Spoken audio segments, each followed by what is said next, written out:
What are Christians known for? A lot of times we think of what are Christians against or not for. And so that's a great question to be asking ourselves, especially today as we're looking at faith and citizenship.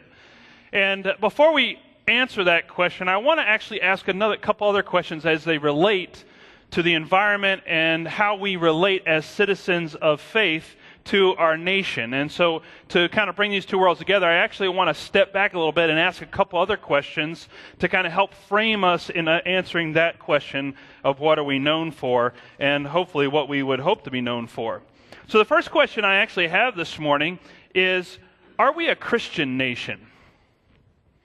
Now, we have a lot of people debating that. We have people that would say, no, we're not a Christian nation. We have others that would argue that we are a Christian nation and that we should maintain our Christianity as a nation.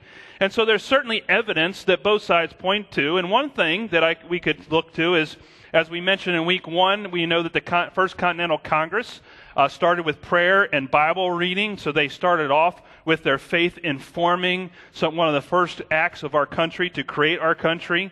A couple other things that I've discovered along the way, thanks to some other folks who shared this with me. Congress actually published the first Bible in America for the public school system.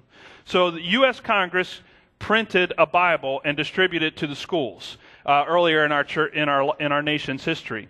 We also had three or four different congregations worshiping in the Capitol building. The Capitol building was used as a house of worship earlier also in our country's history. In fact, one of the largest churches met there in the Capitol. They said about 2,000 people gathered weekly for worship in our Capitol building at one point in time. Thomas Jefferson attended worship and church in the Capitol building.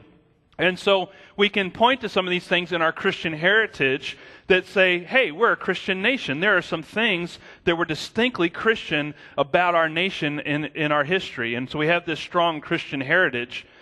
Someone actually said to me this morning on the way out that when they were in the public school system in the 1950s in Montgomery County, that they would say the Pledge of Allegiance and then the Lord's Prayer was prayed up into the 60s. And so these are attributes that we could look at and we say we're a Christian nation because look at all the history we have, look at some of the things that have happened. We certainly are made up of we're a nation of majority Christian. The majority faith in our nation is a Christian, so we're made up of Christians. We could look at that and say that we are a Christian nation. So we have this Christian heritage. We're a nation made up of a majority of Christians, and so we could think about ourselves as a Christian nation. At the same time, our founding fathers were creating our nation. They put in, as we talked about before, the freedom of religion, which at their perspective, they were Christians putting that together. At the same time, that allowed a place in a nation for all religious practice to be tolerated and accepted and welcomed. And so we live in a nation of multiple faiths now today in our society. We have not just one faith, but we actually have multiple faiths, and that is continuing to change and grow in our culture. So in a sense, we're living more in what I would call a pluralistic time than maybe we were living when the founding fathers created our nation. So we have this Christian heritage, we're a majority Christians, yet we're becoming more and more a pluralistic society, more and more open to multiple faiths in our society. So on the one hand, we could say we're a Christian nation. Let me ask another question. Are the actions of our nation Christian? Well, I'm not asking you to answer it out loud. It's a rhetorical question. So it's like, if I have a fish symbol on my car and I drive like a maniac, right? We've talked about this before. I can say I'm a Christian, but are my actions Christian?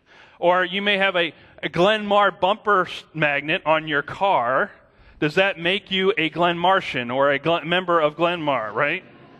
It was interesting, this is an aside, but I drive out and I'll see somebody at an intersection with a Glenmar Choose Love magnet on their car, and I'll drive up beside them and I'm like, who's that? And I have no clue who they are. So, and I see faces. I mean, I remember faces. I don't remember names, but I remember faces, and I'm seeing people drive around with those magnets that I don't think go to Glenmar, which is fine. I don't mind them having it out there. That's great. for the church. But at the same time, just having that magnet doesn't make them a member of Glenmar. You see what I'm saying? So we can point to these things. We can say we're a Christian nation. My question is, are our actions in line as a nation, as a government, with what we would consider the Christian values that we would want to promote in the world? So without unpacking all of that, that would be a whole lecture we could get into. I just want to give one example of one of the things that makes me kind of go, I don't know that that's what I would do as a Christian. So let's take, for example, foreign aid to other countries. The U.S. gives foreign aid to other countries, and I've grown up as a young person in high school being taught and said, and this is a true statement, the United States gives the largest amount of money in foreign aid than any other country in the world. Let's get that. So that's true. That's a true statement.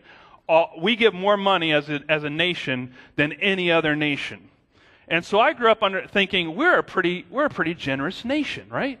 How many people have thought we're a generous nation? We take care of the needs of others, and we do a lot of humanitarian work, and so I think we do a lot of great stuff in the world.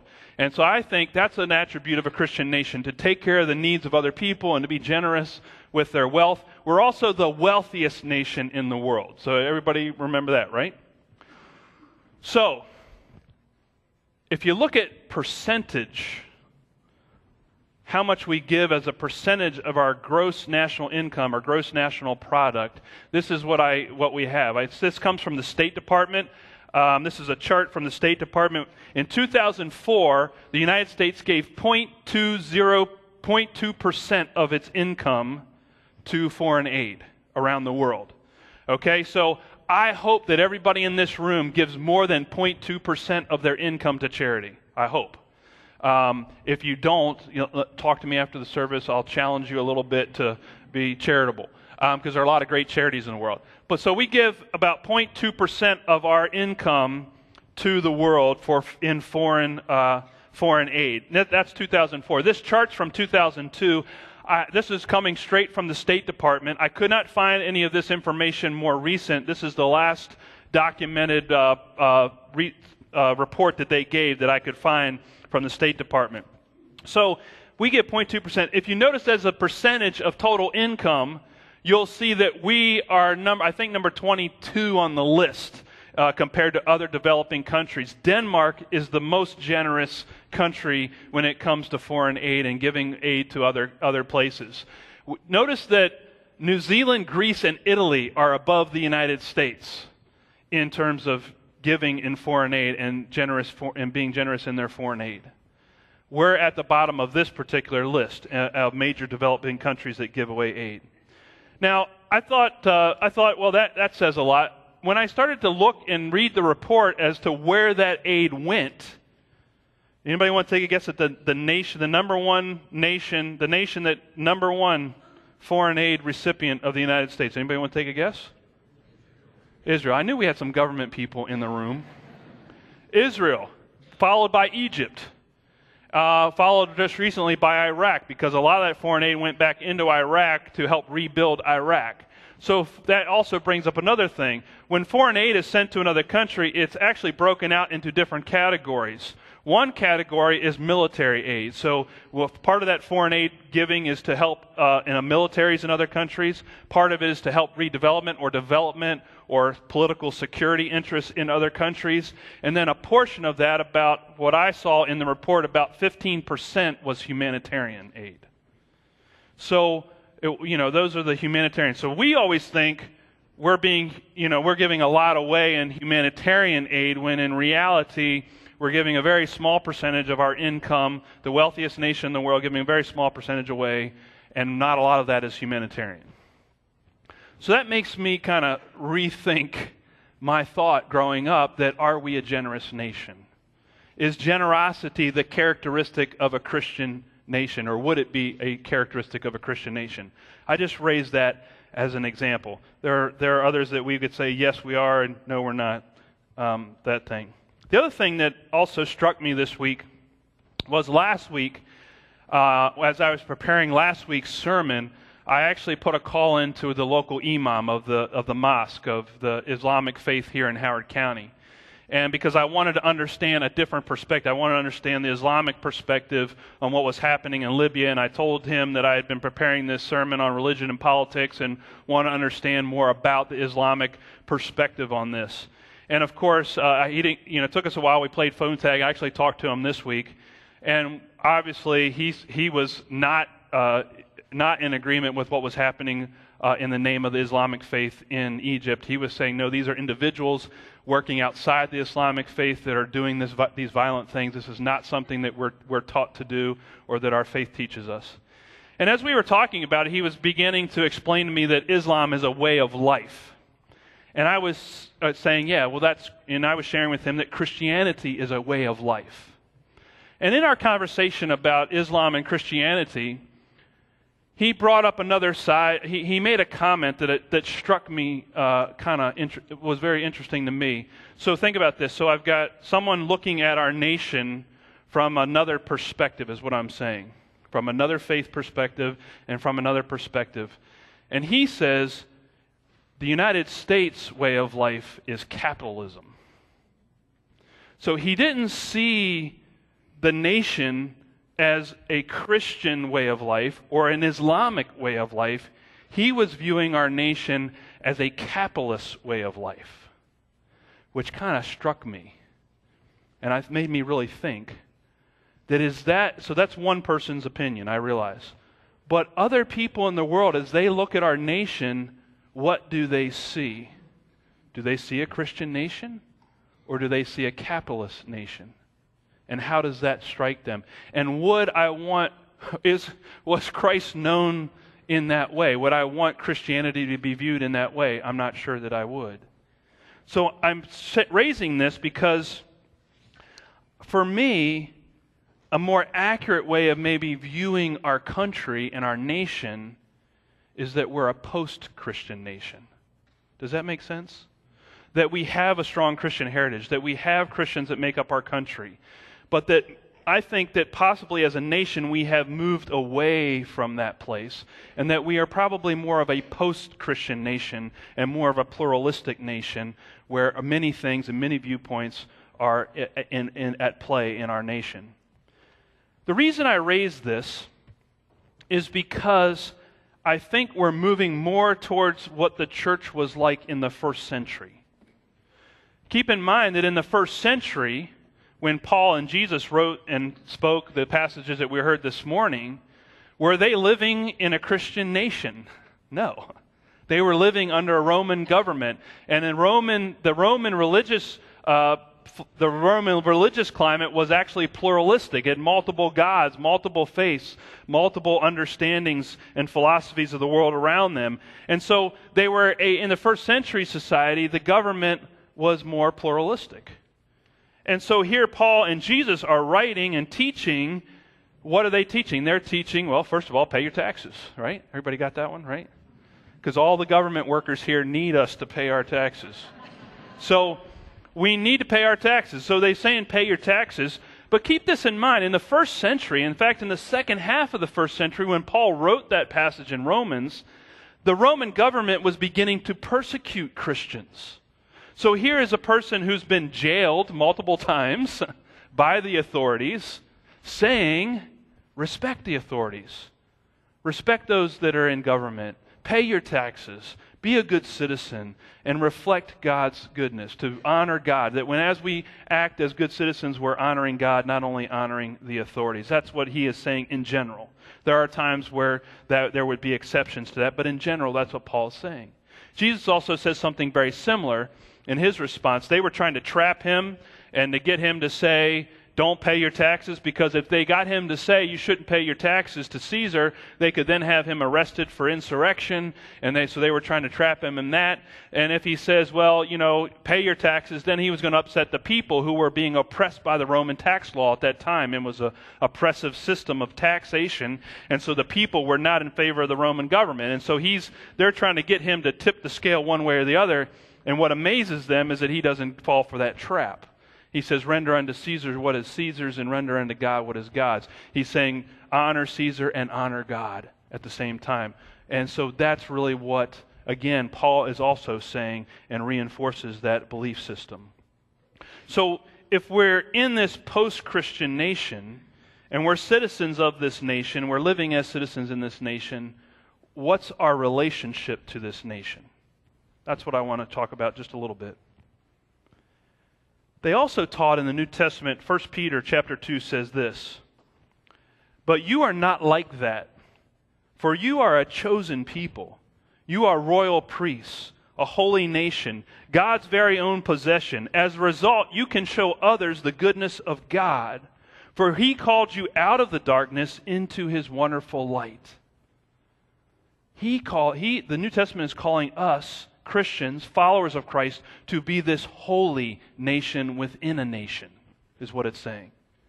To be this nation, this group, these citizens that are distinctly different and set apart for God's purposes, even though we're living in another nation.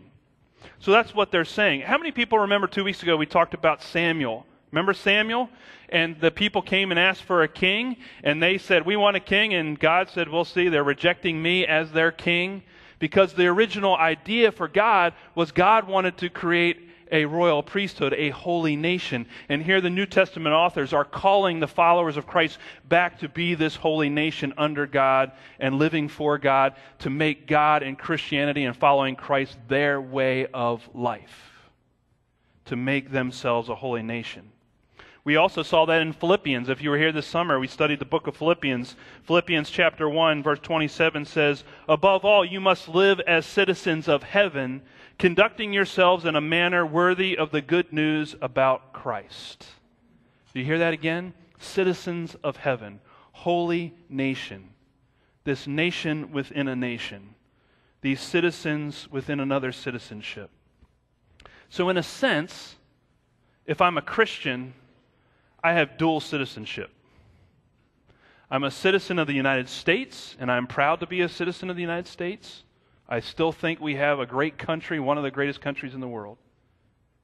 So I'm a citizen of the United States. I'm also a citizen of heaven. So I've got dual citizenship. And I'm assuming that many of us do. So I would often ask my Canadian friends who also had I have friends who have dual citizenship in Canada and the United States. And so they have 2 passports. And it's great when you're traveling with them in a foreign land where their people may be hostile to the United States. So they just whip out their Canadian passport. So they're US. It's really convenient, I think, for them.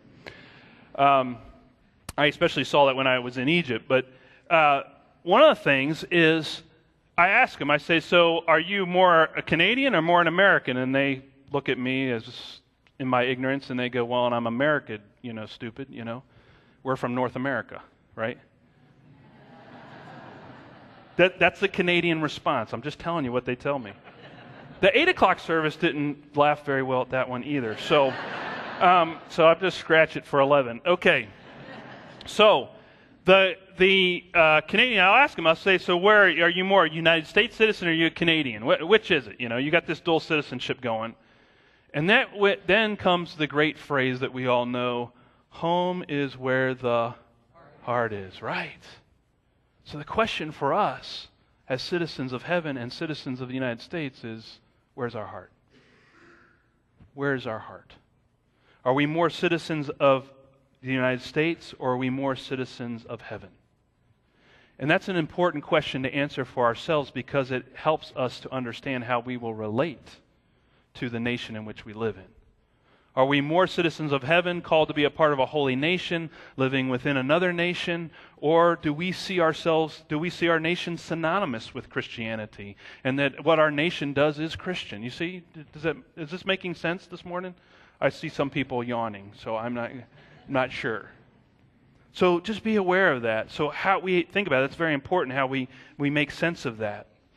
Because what we're called to do as a holy nation, as citizens of heaven, is to show forth God's goodness. So what are Christians for? We're here to show God's goodness to the world, to the nations. That we're called to be citizens of a holy nation that reveals God's goodness and good news to the rest of the nations, whatever those nations are. That's our call as that holy nation, as citizens of heaven. And that impacts how we do that. Now, John Wesley, if you're not familiar with John Wesley is the founding father of Methodism. And one of the big emphasis of John Wesley was that he believed not only in personal holiness, but social holiness. So his idea was that as you and I are renewed as people of faith, as we become more personally holy, as we feel God changing us and molding our lives, that then within us stirs a desire to want to make a difference in the world around us, to want to spread social holiness, to make for a better society in which we live. We know that Methodism did that. Methodism actually created schools, hospitals early on, so that it wasn't just the creation of churches, but as a result of personal holiness, they went out and created social institutions that would help the poor, or that would help people medically, or that it would help educate people in a time when these things were not as highly valued as they are today. So personal holiness and renewal led to social holiness and renewal. And that becomes the role of the people of faith, of the holy nation, of the church. That the church is to, as it's renewed, to spread and to renew the society around it. Personal holiness leading to social holiness, to show God's goodness in the world. A great example of this that we all know is Martin Luther King, right? One of the great images that someone shared with me about King, actually it was Wallace in his book on God politics, said Martin Luther King was a person who held the Bible in one hand and the Constitution in the other. Personal holiness and social holiness.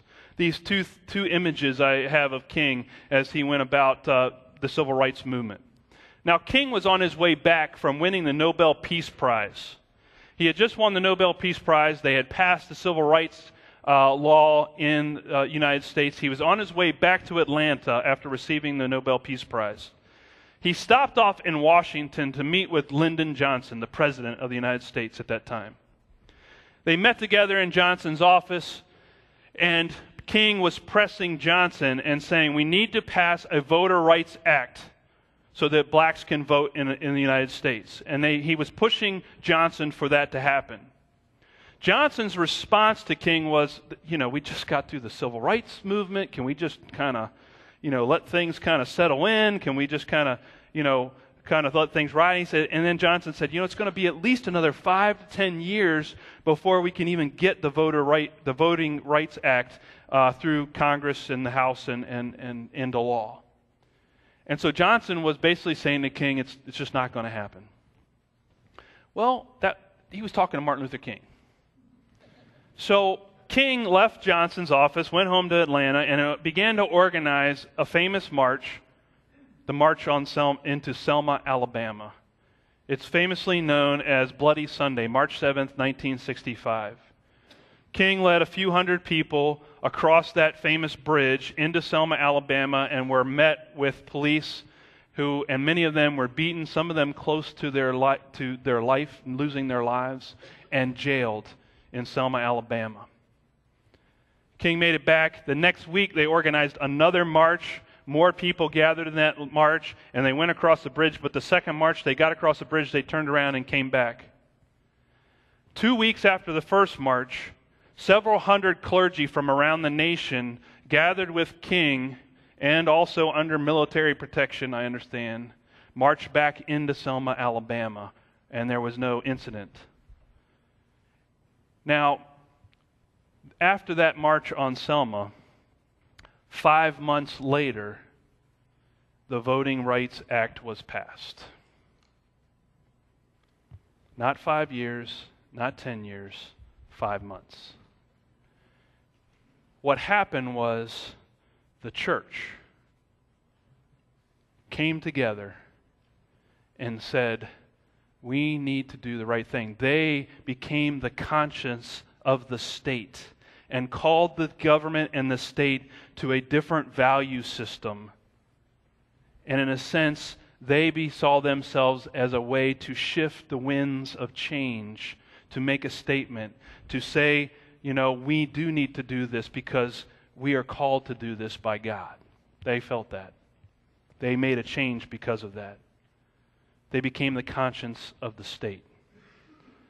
I think it's a great example of the role that citizenship plays and faith plays within a nation, whether it's Christian or not, or pluralistic or not, that our role in society is to have God change us, and that we're to go and change the world around us.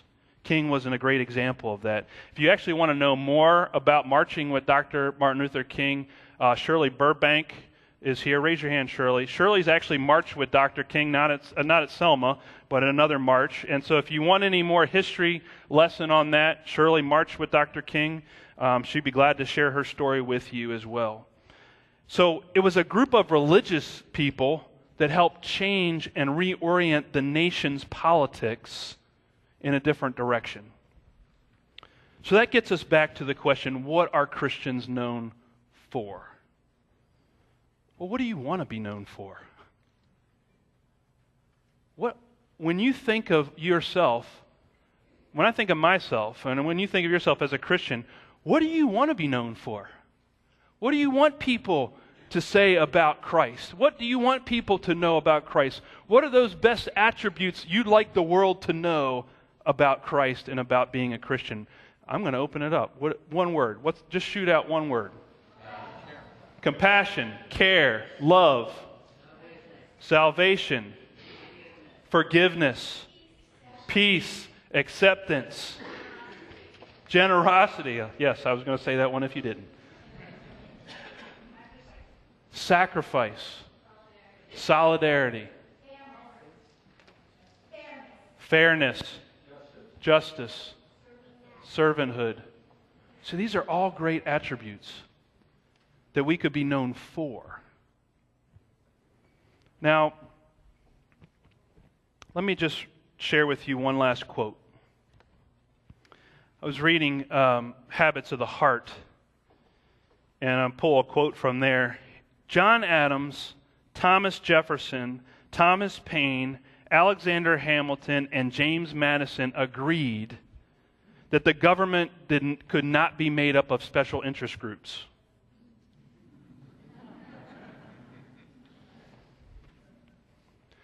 They all agreed with this idea that and this is the quote, Republican government, they insisted, could survive only if animated by a spirit of virtue and concern for the public good. Think about that. I want to challenge us as a church to think about how we are those people.